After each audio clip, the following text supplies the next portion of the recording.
And now to our signature segment. There are nearly 29,000 commercial flights every day in this country, and an estimated 5.5 million of you will take to the skies during this holiday season. And while you often hear about how dissatisfied customers are with the airlines, that's not the only story. As a correspondent, I've traveled more than 2 million miles on assignment, usually in a hurry, seatbelt sign is still on. rushing to one story after another. But along the way, I noticed that the most powerful stories often weren't where I was heading to or coming from at all, Prepare for departure. but in between, and usually sitting right next to me.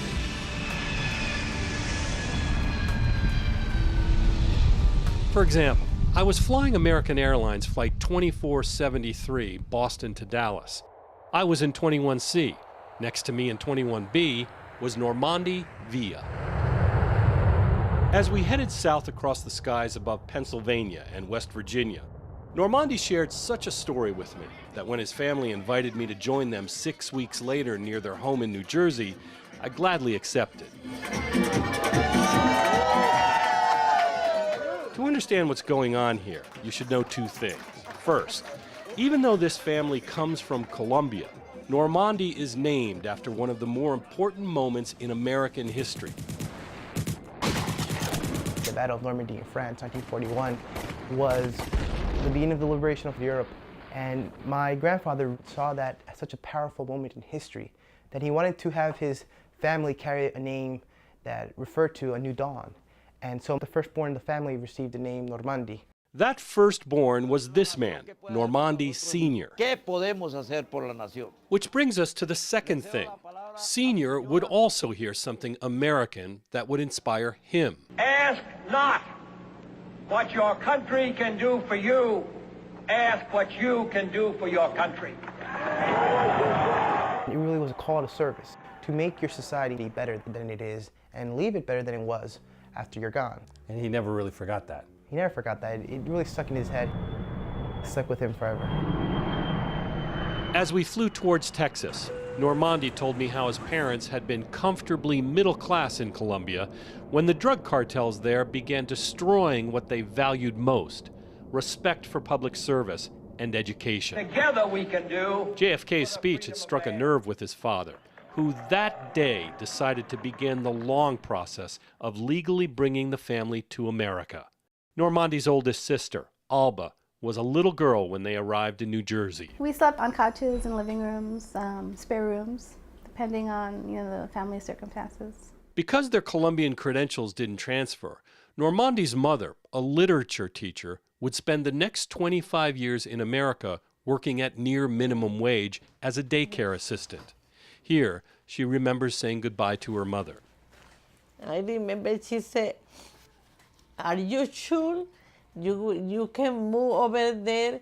And are you sure you're going to be okay?" Normandy's father, a college-educated chemist and statistician, wound up laboring 25 years in America as a stock boy, lifting boxes until one box finally broke his back. I think they really sacrificed their own dreams. Normandy's other sister, Marcella. Their lives, their dreams, their professional aspirations, they put aside for us because they believed that we could do something better here.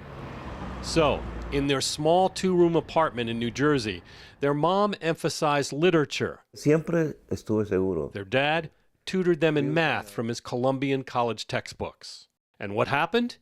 Alba, the oldest, went to the Ivy League's Brown University and on to law school.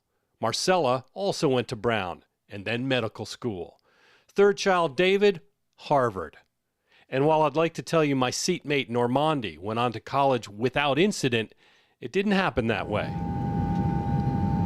As we flew our last leg into Dallas International, I learned 1 month before his freshman year in college, Normandy was almost killed in a bicycle accident.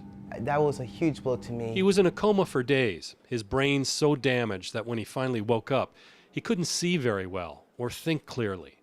And yet he attacked his rehabilitation with such determination that his father, perhaps the strongest man he knew, began calling him El Trucador, the fighter. And so he entered college on time, a full year before doctors thought he could do it. He's one of the people I most admire in this world. He's just something else. 5 weeks after I met Normandy, he graduated from Harvard University, the fourth in his family to earn an Ivy League education. They'd done it with scholarships, of course, but when I asked him how his parents could even afford this week-long trip to Boston for the graduation, he said, "Oh, some guy sent us $3,000. When I asked who, he showed me the guy. So here we have Bill Gates. He's an honorary Colombian. There's Bill Gates and Normandy wearing the tie. Normandy is a Gates Millennium Scholar, one of 40,000 academically gifted students who Gates will help put through college over the next several years. To make an impact. Gates' message to all those scholars sounded almost identical to what Normandy's grandfather and father had said.